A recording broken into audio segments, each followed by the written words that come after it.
Bien, c'est une joie, c'est un privilège pour moi d'être avec vous aujourd'hui. Je dois vous confesser que mon restaurant préféré, c'est le poulet frites Kentucky. Mon épouse me dit que je n'ai pas le droit de manger la peau, il faut le jeter, puis il faut manger juste le poulet à l'intérieur. Mais je dois vous dire que je préfère la peau. Peut-être que vous ne savez pas que le colonel Sanders est un des excellents exemples de la persévérance. Son papa est mort lorsqu'il avait 6 ans. Il est devenu l'homme de la famille avec des sœurs et sa maman. Puis à l'âge de 9 ans, il a quitté l'école pour aller travailler dans un restaurant comme cuisinier pour soutenir sa famille. Un peu plus tard, il a développé sa recette pour le poulet frites Kentucky, puis il a opéré un seul restaurant jusqu'à l'âge de 60 ans. Puis à l'âge de 60 ans, l'État a saisi le terrain où était situé son restaurant pour faire une autoroute, puis il a perdu son restaurant. Il a décidé de vendre sa recette. On nous dit qu'il a monté dans sa voiture, il a fait le tour des États-Unis, puis 1009 fois, il a subi un refus. Personne ne voulait de sa recette. Il a persévéré, il a continué. La 1010e fois, quelqu'un a acheté sa recette. Il vendait des enveloppes de sa recette scellée, de sa recette secrète, pour ne pas encore la copie, pour ne pas encore l'analyse. Puis aujourd'hui, j'ai eu le privilège de voyager en Europe, en Amérique du Sud, partout en Amérique du Nord et même dans l'Est, l'extrême Est, Singapour, dans cette région-là. Puis il y a des poulets frites Kentucky partout. C'est toujours pareil, c'est toujours bon. Persévérance. Il me semble qu'on vit dans une société, puis ce n'est pas nouveau, ça existait dans le temps de l'apôtre Paul, ça existait dans le temps des enfants d'Israël dans le désert, dans leur vie de nation, où on manque de persévérance. Le dictionnaire nous dit que la constance, c'est obstination, ténacité, acharnement. C'est le contraire de l'abandon, désistement, découragement. Ça vient d'un mot latin qui a peut-être le sens « aller au-delà ». Aller au-delà. Et ce matin, nous sommes devant un passage des Écritures dans 2 Corinthiens chapitre 6, si vous voulez ouvrir vos Bibles ou vos tablettes. Si vous ouvrez vos tablettes, vos téléphones, vous l'ouvrez à 2 Corinthiens 6, et vous ne regardez pas les nouvelles. 2 Corinthiens chapitre 6, nous allons regarder les 13 premiers versets. Nous avons un exemple de persévérance dans la personne de l'apôtre Paul, et nous allons voir l'attitude de vie, style de vie, vie spirituelle, vie intérieure, qui a permis à cet homme-là de vivre une telle persévérance. Nous lisons à partir du verset 1er, 2 Corinthiens chapitre 6. 2 Corinthiens 6, verset 1er. Puisque nous travaillons avec Dieu, nous vous exhortons à ne pas recevoir la grâce de Dieu en vain. Car il est dit, au temps favorable, je t'ai exaucé. Au jour du salut, je t'ai secouru. Voici maintenant le temps favorable. Voici maintenant le jour du salut. Nous ne voulons scandaliser personne en quoi que ce soit, afin que le ministère ne soit pas un objet de blâme. Mais nous nous rendons recommandables à tous égards, comme serviteurs de Dieu, par beaucoup de patience dans les tribulations, dans les calamités, dans les détresses, sous les coups, dans les prisons, dans les séditions, dans les travaux, dans les veilles, dans les jeûnes, par la pureté, par la connaissance, par la longanimité, par la bonté, par l'Esprit Saint, par l'amour sincère, par la parole de vérité, par la puissance de Dieu, par les armes offensives et défensives de la justice, au milieu de la gloire et de l'ignominie,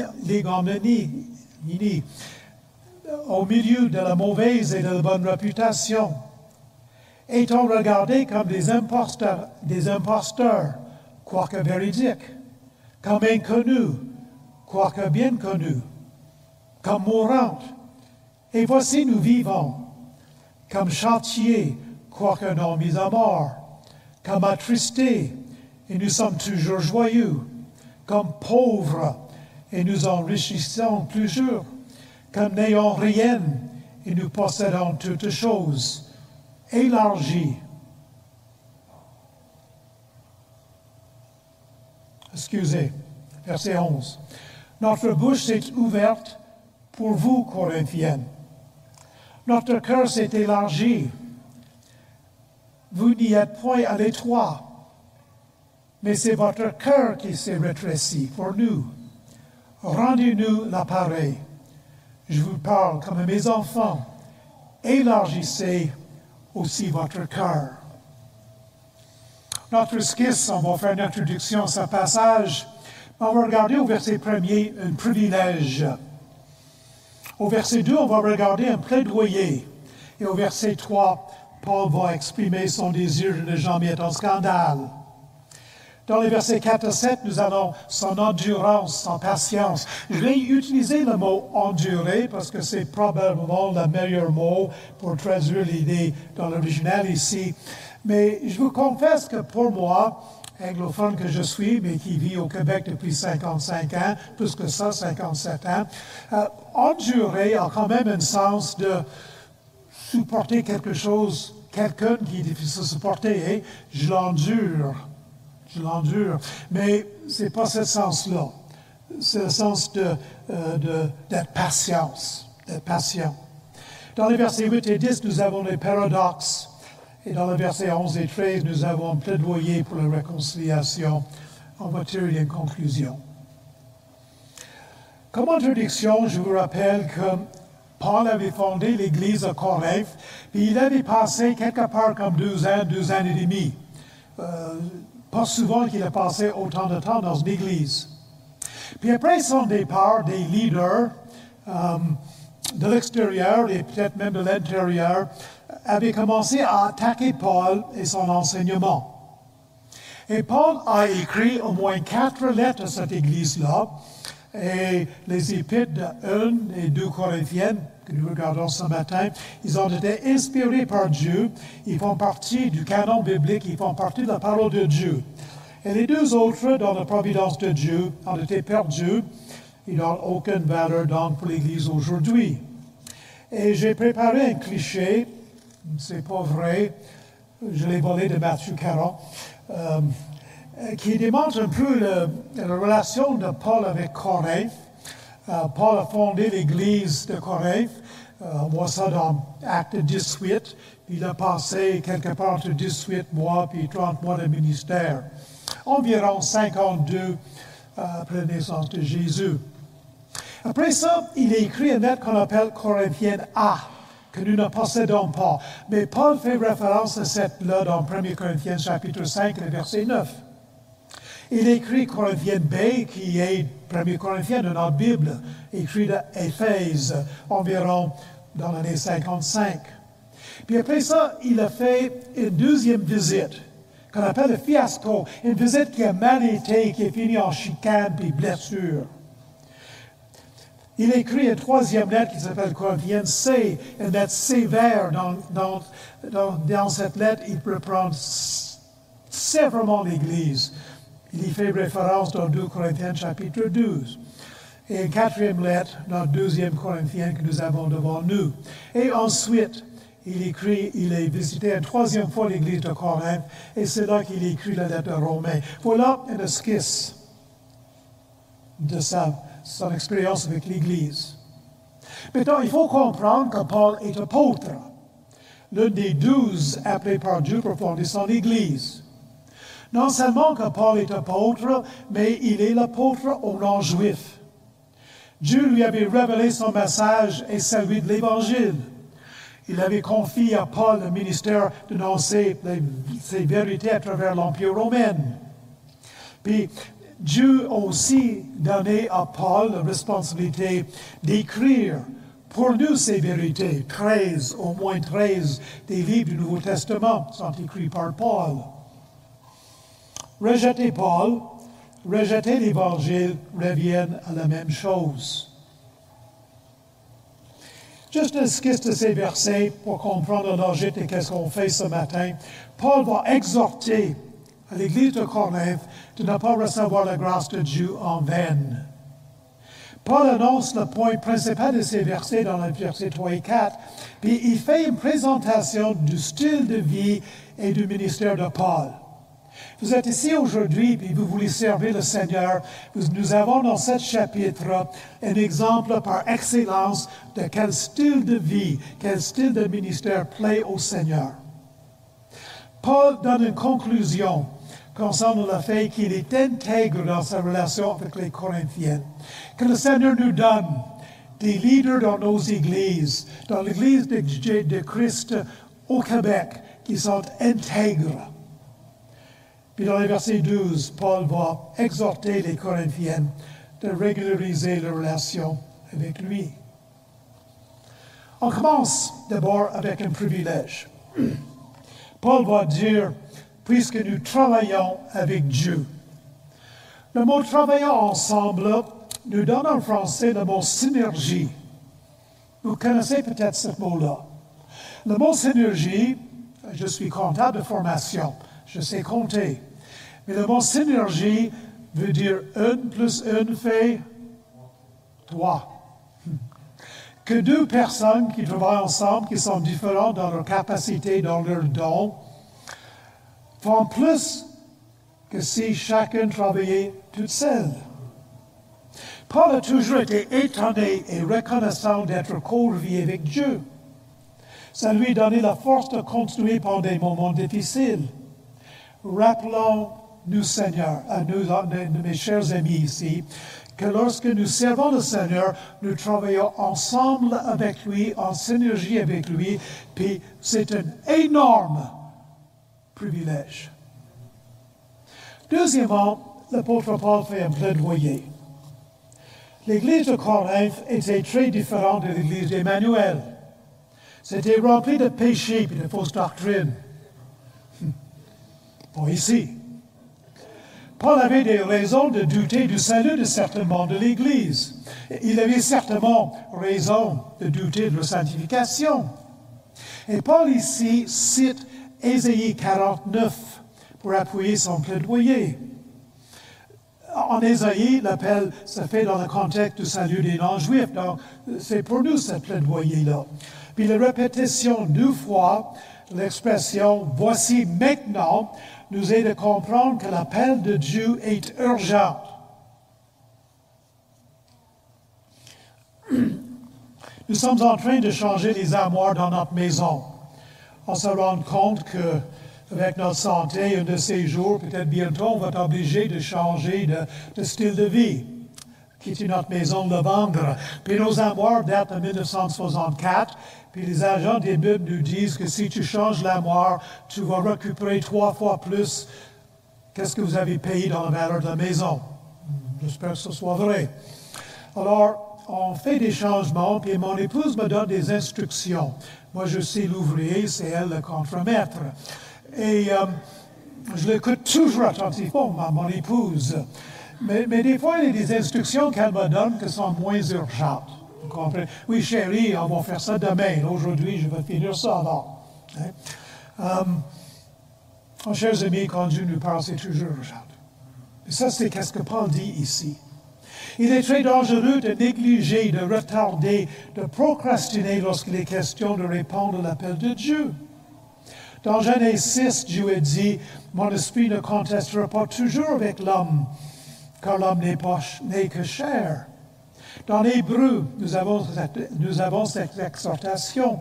Aujourd'hui, si vous entendez sa voix, n'endurcissez pas votre cœur. Vous êtes ici aujourd'hui. Dieu vous parle depuis un certain temps. Vous entendez la voix de Dieu. Vous êtes croyante Peut-être vous vivez un peu dans désobéissance. Peut-être que Dieu vous appelle pour faire quelque chose. Vous n'êtes pas encore au Seigneur. Le Seigneur vous parle. Oh, je plaide avec vous.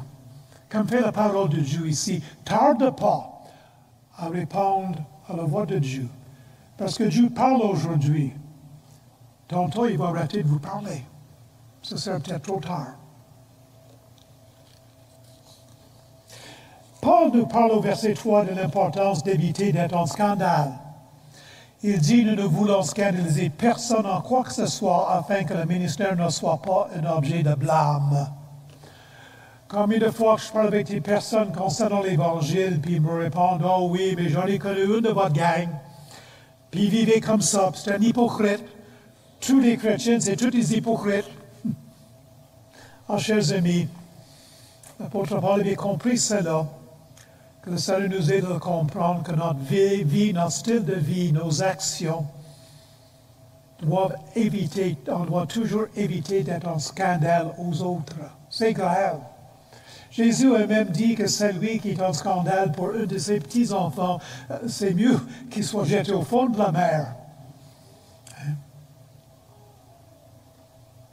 Paul va utiliser du négatif très fort, traduit en quoi que ce soit. Maintenant, en français, en anglais, en allemand, dans les langues qu'on peut connaître, un double négatif devient un positif. Hein? Mais en grec, un double négatif, c'est un négatif avec beaucoup d'emphase. Puis l'apôtre Paul utilise dans l'original un langage très emphatique. Paul voulait vivre de manière à ce que sa vie ne présente aucun scandale, aucune pierre d'achoppement qui pourrait empêcher des personnes d'accepter l'Évangile. Rien dans ma vie ne vous donnera une excuse pour rejeter l'Évangile, dit Paul. Et nous devons chacun de nous avoir la même préoccupation. Il ne faut jamais oublier que dans Romains chapitre 2 et verset 24, Paul utilise un langage extrêmement sévère. Il accuse les Juifs en disant que le nom de Dieu est blasphémé par les nations à cause de vous. Oh, que j'entende pas des paroles comme ça qui me concernent, qui concerne cette Église, qui concerne le peuple de Dieu dans notre beau Québec. Quatrièmement, dans les versets 4 et 7, Paul va parler de l'endurance, et comme j'ai dit, pas endurer dans le sens de supporter quelqu'un de détestable, mais dans l'idée d'être patient. Chers amis, j'ai écrit ceci. La plus grande démonstration de la puissance de Dieu dans la vie de ses serviteurs n'est pas l'absence de souffrance ou la présence de miracles, même si Paul avait tout ça, mais la patience, l'endurance dans les peines, les souffrances, les persécutions. Dieu enrichit la vie des personnes qui bénéficient du ministère de ceux qui sont éprouvés. Vous voulez servir le Seigneur? J'ai un avertissement pour vous. Vous allez souffrir. Vous allez passer des moments difficiles. Puis de toute façon, tout le monde passe des moments difficiles. Ça fait partie de la vie. Nous vivons dans un monde, nous faisons partie d'une race qui est sous le péché. Nous sommes pécheurs par naissance, nous sommes pécheurs par habitude. Et à cause de ce monde de péché et le péché de notre vie, chers amis, les conséquences, c'est qu'on vit dans la souffrance. Et la différence, c'est que lorsque nous persévérons dans la souffrance, ça nous donne une autorité spirituelle. Mais le but principal de Paul ici, même si c'est un de ses buts, mais le but principal, c'est pas le renouvellement des sentiments des Corinthiens envers lui, mais c'est un engagement renouvelé envers l'Évangile qu'il prêche de leur part. La patience de Paul dans la souffrance démontre que sa vie et son ministère travaillent ensemble avec Dieu afin de répondre à l'appel de ne pas recevoir la grâce de Dieu en vain. Paul n'a pas reçu la grâce de Dieu en vain. Mais dans les versets 4 et 5, on présente des aspects négatifs. Dans les versets 6 et 7, nous allons voir des aspects positifs. Et dans ces versets-là, il y a 3 groupes, et 3 aspects négatifs et 3 groupes d'aspects positifs. Dans les versets 4 et 7, Paul présente son endurance, sa patience à travers les souffrances dans une structure littéraire bien familière dans le monde gréco-romain. Dans la région de Corinthe, une des écoles de philosophie les plus importantes, c'était les stoïciennes.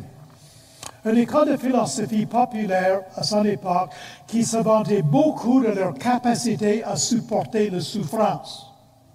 Ces hommes se disciplinaient pour supporter le froid, la faim, les blessures.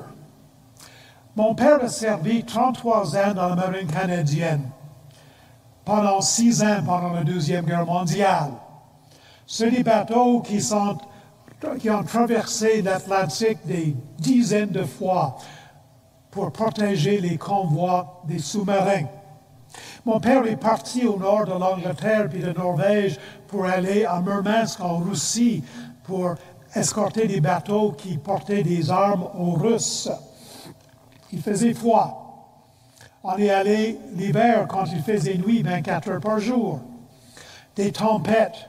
Mon père me disait que des fois, il passait 72 heures, 3 jours sans arrêter, avec des haches pour couper la glace qui se formait sur le bateau et sur les mâts, pour ne pas que le bateau se chaville, c'est quoi le mot que je cherche, finisse par couler à cause de la pesanteur de la glace. Mon père était tough, persévérant, supportait la douleur. Et c'était ce genre de discipline dans sa bonté des philosophes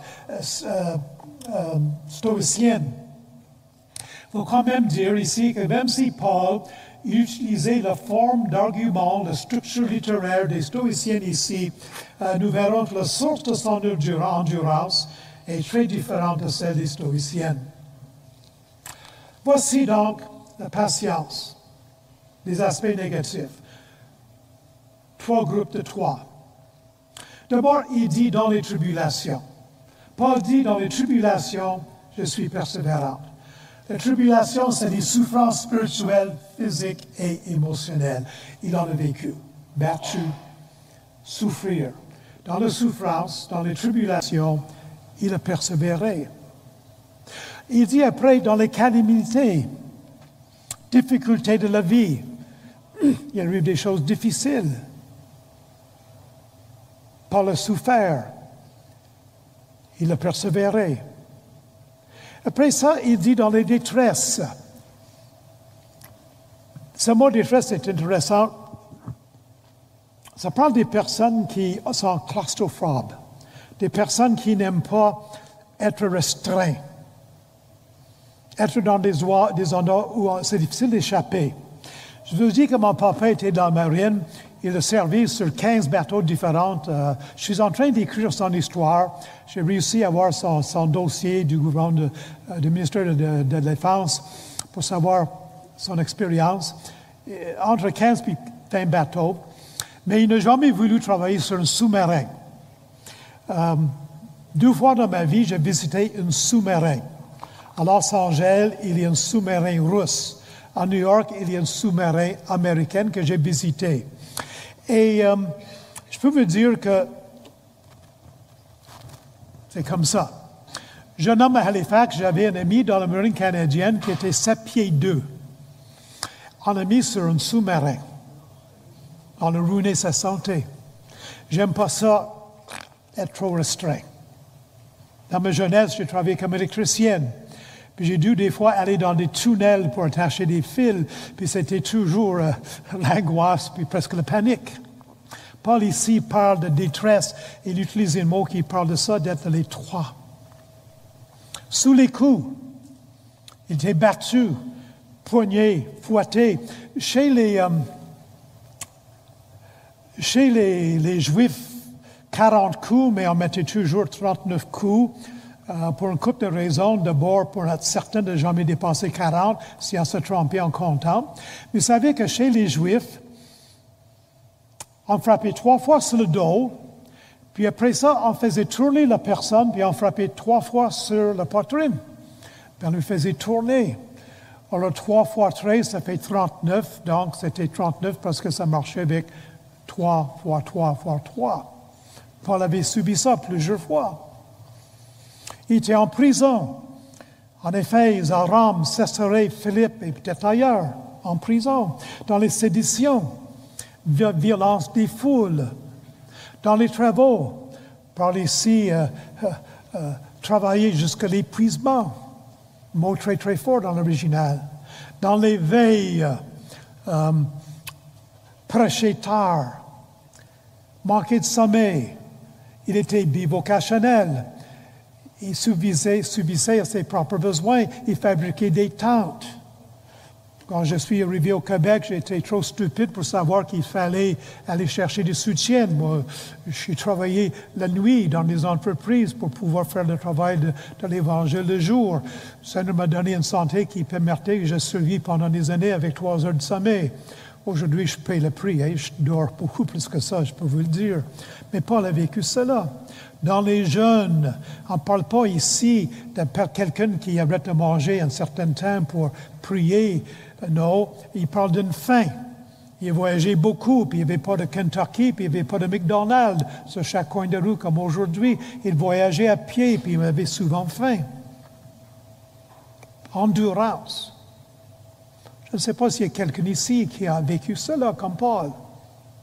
Puis dans le verset 6 et 7, on présente encore 3 groupes et 3 aspects, mais positifs cette fois ici. Il va dire par la pureté.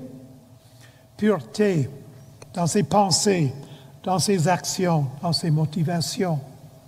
C'est une risée aujourd'hui de vivre dans la pureté. J'aimerais simplement vous dire, jeune homme, jeune femme, devant toutes les tentations que nous avons dans ce monde, monsieur et madame, télévision, les films, les histoires qu'on entend au travail, les tentations qui existent pour chacun de nous, la pureté, c'est payante dans notre relation avec Dieu. Pour Dieu, c'est important. Vous allez peut-être vous faire rire de lui.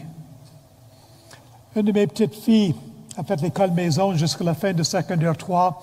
Elle rentre à l'école au secondaire 4. Elle est grande, elle est très, très belle. Puis quand les filles dans sa classe ont compris qu'elle était vierge, elles ont ri de elle. Vous ne savez pas ce que vous manquez, vous êtes bien niaiseuse. Moi, j'ai parlé avec elle, j'ai dit, c'est payant. Dieu va vous bénir. Pureté. Par la connaissance, le mot dans l'original suggère la sagesse ici. Dans le monde grec, la connaissance, c'était des choses qu'on savait. Dans le monde hébreu, la connaissance, c'était une façon de vivre, savoir vivre. Et c'est de cela que c'est question ici, la sagesse. La longanimité, tolérer les autres. Pas toujours facile de vivre avec les autres. Pas toujours facile de travailler avec les autres dans l'église locale, au travail, dans nos familles parfois. Patience avec les autres. Par la bonté envers les autres, gentillesse en action. Que le Seigneur nous donne d'être bons. Je regarde la vie de notre Seigneur Jésus-Christ. Il était bon envers les autres, rempli de compassion. Je regarde Barnabas, le fils de consolation, le fils d'encouragement, bon. Que le Seigneur nous donne d'être comme cela. Par le Saint-Esprit, on va revenir à cela. Par un amour sincère, amour non hypocrite. Le vrai amour, c'est un amour qui se sacrifie pour les autres. Par la parole de vérité, spécifiquement l'Évangile, que notre vie soit un exemple de l'Évangile en action, que nos paroles parlent de l'Évangile aux autres. Par la puissance de Dieu, pas les idées de Paul, pas la philosophie de Paul, pas la manipulation. Par les armes offensifs et défensifs. Très intéressant ici que dans le grec, ça traduit ceci, main droite, main gauche. Et vous allez vous poser la question, comment ça fait que si dans le grec c'est marqué main gauche, main droite, c'est traduit ici par les armes offensives et défensives. Mais nous avons ici une expression, une façon de parler qui est basée sur le vécu de l'Église de Corinthe et de tout l'Empire romain, parce que vous savez qu'il y avait des soldats romains partout. Qu'est-ce qu'il y avait dans la main droite d'un soldat romain? Quoi? Une épée. Qu'est-ce qu'il y avait dans la main gauche d'un soldat romain? Quoi? Un bouclier. Est-ce que vous comprenez comment la main droite, donc, c'est une arme offensive, la main droite, c'est une arme défensive, et c'est pour cela que c'est traduit comme ça, puis je pense que c'est un bon choix ici. Quand on traduit d'une langue à l'autre, des fois, c'est facile, pas facile. Je reviens ici, au milieu, je l'ai mis en couleur, par le Saint-Esprit. Avez-vous remarqué que c'est en plein milieu, 4 avant, 4 après? J'ai parlé tantôt des stoïciennes qui se vantaient qu'ils étaient durs avec leur corps, persévérantes, supporter la foi, la souffrance, les blessures, l'orgueil. Ils se prenaient pour quelqu'un. Leur source de persévérance, leur source d'endurance était leur caractère fort. Pour l'apôtre Paul, il prend peut-être... Vous pouvez lire sur les stoïciennes une structure littéraire comme ça. Mais l'apôtre Paul était différente. Le sujet, la source de sa persévérance était sa relation avec Dieu. Le Saint-Esprit qui demeurait en chez lui. Marcher selon la direction du Saint-Esprit relevé dans la parole de Dieu. On ne peut jamais séparer le travail du Saint-Esprit de la parole de Dieu. Voilà la source de la persévérance de l'apôtre Paul, le Saint-Esprit dans sa vie. Que ce soit ainsi chez nous. Après ça, nous avons des paradoxes dans le verset 10. Encore une fois, on a 9 ici, 3 groupes de 3. Des façons dont il est dénigré, critiqué par des personnes mal informées qui le jugent. Il dit au milieu de la gloire et du déshonneur. L'apôtre Paul est avec le Seigneur aujourd'hui. Bientôt, je pense qu'on aura la résurrection, puis son corps s'est réuni avec son esprit, son âme. Il va avoir un corps glorifié. Mais moi, je pense qu'en ce moment, à cause de sa fidélité, sa persévérance, son endurance, sa patience, il vit une certaine gloire avec le Seigneur aujourd'hui. Les églises appréciaient Paul. Mes chers amis, il vivait dans le déshonneur, fouetté, menacé. Au milieu d'une mauvaise et d'une bonne réputation, critiqué, accusé de toutes sortes de choses. Mais il jouissait de bonne réputation devant son Dieu. Chers amis, je suis sensible. Une de mes luttes dans ma vie, c'est, dans ma jeunesse, je craignais l'homme un peu trop. De plus en plus, c'est plus important pour moi ma réputation devant Dieu que d'autres choses. C'était comme ça pour l'apôtre Paul. Considérés comme des imposteurs, quoique disant la vérité, l'apôtre Paul a toujours dit la vérité. On accusé d'être imposteur, vous n'êtes pas un vrai apôtre. Votre évangile, ce n'est pas le vrai évangile. Pourquoi être surpris par cela? Notre apôtre Paul, notre Seigneur Jésus-Christ a été accusé d'être menteur, d'être imposteur. Comme inconnu, quoique bien connu. On ne connaît pas ce gars-là pour qui il se prend, mais connu de Dieu, connu par les vrais croyants. Comme mourant et pourtant nous vivons. Je ne sais pas en quelle mesure que l'apôtre Paul, lorsqu'il était lapidé dans certaines villes, s'il n'est pas vraiment mort, mais c'est Dieu ne l'a pas ressuscité, je ne suis pas certaine. Mais en tout cas, il s'est approché beaucoup de la mort. Certains pensaient qu'il était mort, mais il vivait. Chers amis, on peut beaucoup nous menacer. Bon, moi, j'ai l'impression que les églises au Québec vont peut-être subir la persécution prochainement. J'essaie de préparer mes petits-enfants pour cela. Chers amis, mourante, mais nous vivons. Condamnés, et pourtant pas mis à mort. Souvent condamnés pour mourir, hein? Mais il vivait encore tant que le Seigneur n'avait pas terminé avec son ministère. C'est le Seigneur qui décidait du moment de sa mort. Comme attristés, et pourtant nous sommes toujours joyeux. Moi, je suis certain que l'apôtre Paul était attristé quand ses amis qui servaient avec lui l'ont rejeté lorsqu'ils les ont abandonnés pour retourner dans le monde. Mes chers amis, toujours joyeux, parce que sa joie, c'était dans sa relation avec le Seigneur.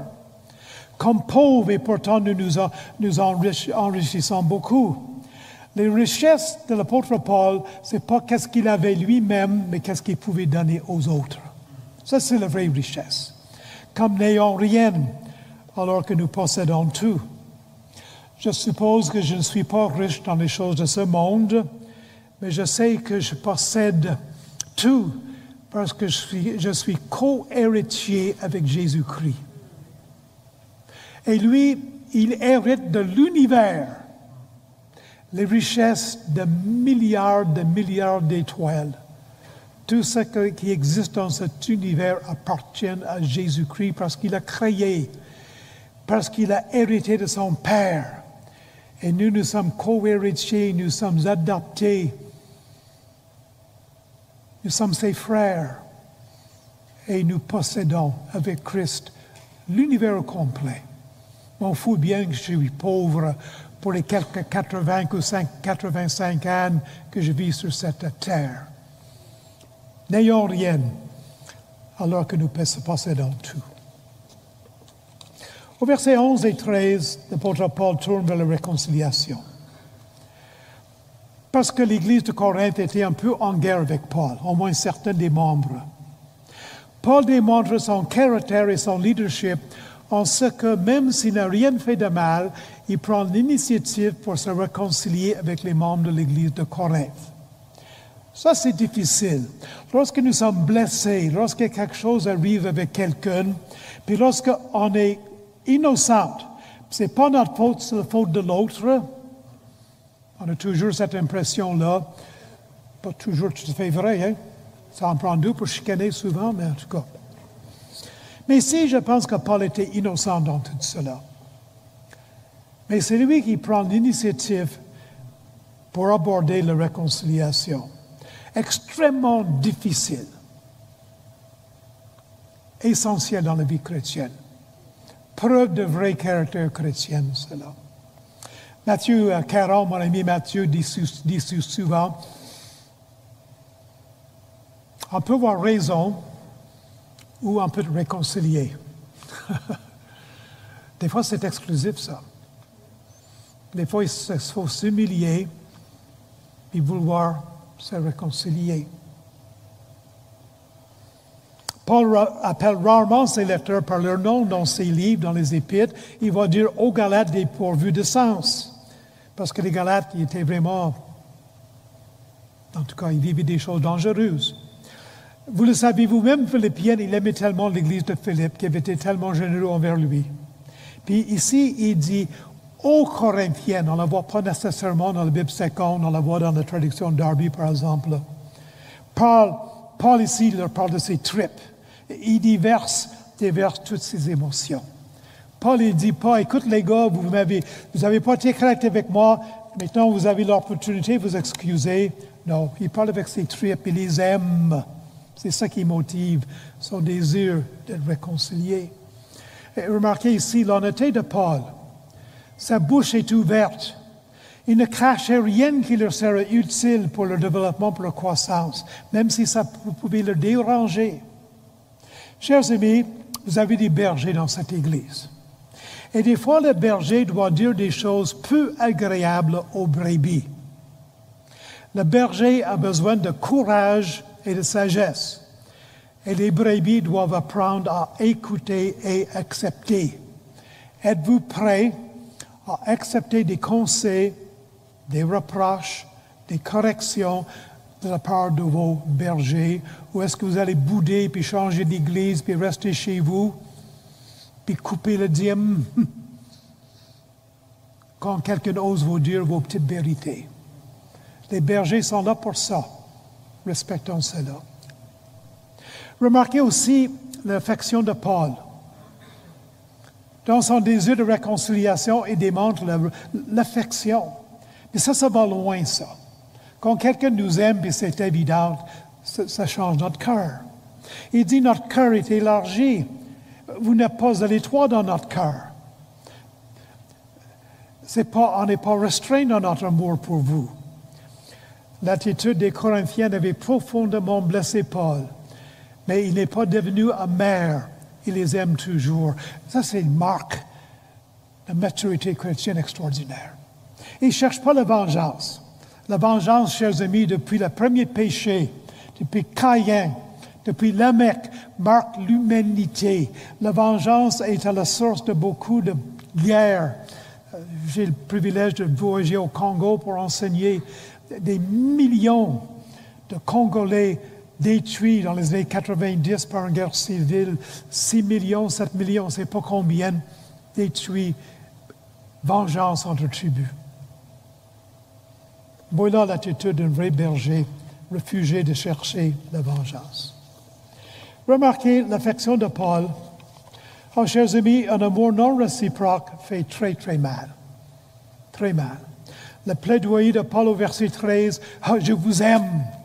Répondez à mon amour par votre amour. » Paul leur donne le bénéfice de doute concernant leur salut, mais il les exhorte à répondre à son amour pour eux. La profonde souffrance de Paul ici est l'évidence même de la pureté de ses motivations, de son amour pour ses enfants spirituels. En conclusion, quelques pensées. Vous voulez servir le Seigneur? L'Évangile exige que celui qui annonce l'Évangile incarne les vérités centrales de la mort et de la résurrection du Christ. Une personne qui n'a jamais souffert ne fait pas un bon berger, ne fait pas un bon pasteur. Vous voulez servir le Seigneur? Attention, je vous avertis. Comme étudier la Bible, comme faire des cours, un des instruments dont le Seigneur va se servir pour vous former, c'est la souffrance. Ainsi, l'autorité morale du ministère de Paul, qu'il défend de plusieurs reprises devant les Corinthiennes, se base sur le fait que la mort de Christ est reproduite, pour ainsi dire, dans sa mort, comme les souffrances encourues dans le ministère, et dans la résurrection, c'est-à-dire la délivrance de ces souffrances par la puissance de Dieu. On regarde la vie de Paul, comme notre Seigneur il a souffert, comme le Seigneur a été délivré de ses souffrances.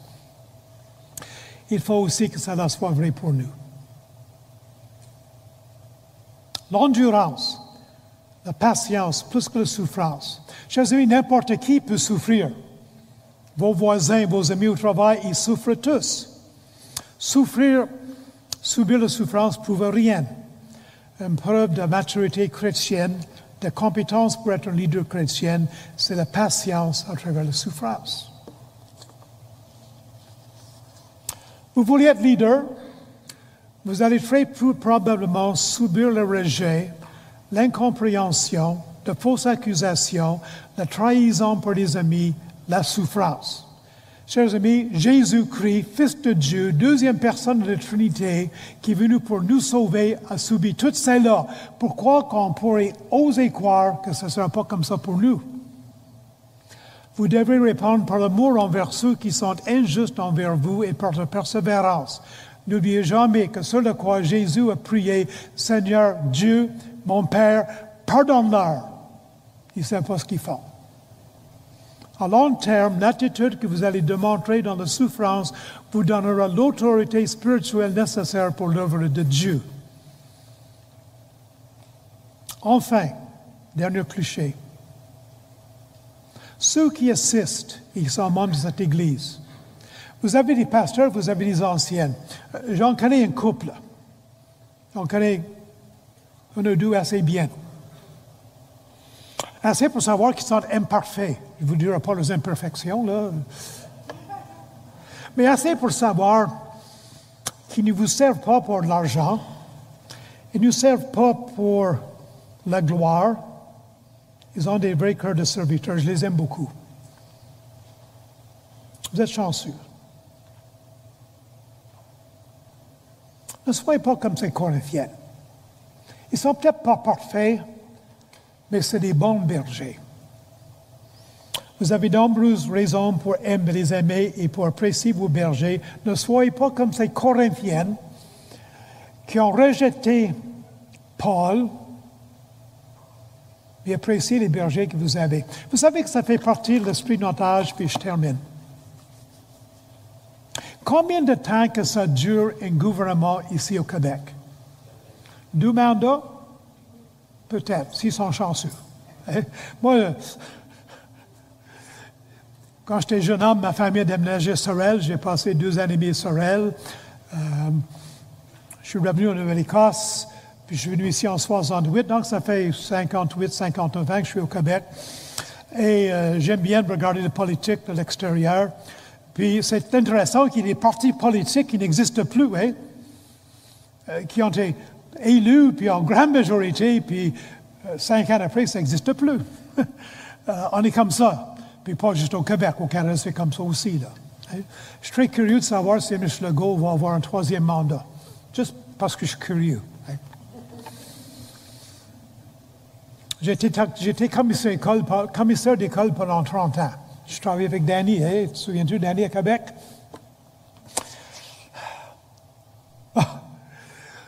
On est très populaire au début, mais on perd notre popularité rapidement. C'est un peu notre culture, rejet d'autorité. Bon. Attention, les amis. Ça nous vous a donné des bergers. Appréciez-les, aimez-les, obéissez-les. Puis quand ils vous font des corrections, acceptez ça avec joie. Nous prions. Père, nous tournons vers toi, les cœurs pleins de reconnaissance pour l'exemple que tu nous donnes dans l'apôtre Paul, qui incarne l'exemple que nous avons dans notre Seigneur Jésus-Christ, persévérance. Nous confessons, Seigneur, que des fois nous lâchons trop facilement. Des fois on ne supporte pas la souffrance. Merci pour l'exemple que tu nous donnes. Merci pour l'enseignement de ta parole ici. Et nous être fidèles à long terme à te servir. Et le nom de Jésus. Amen.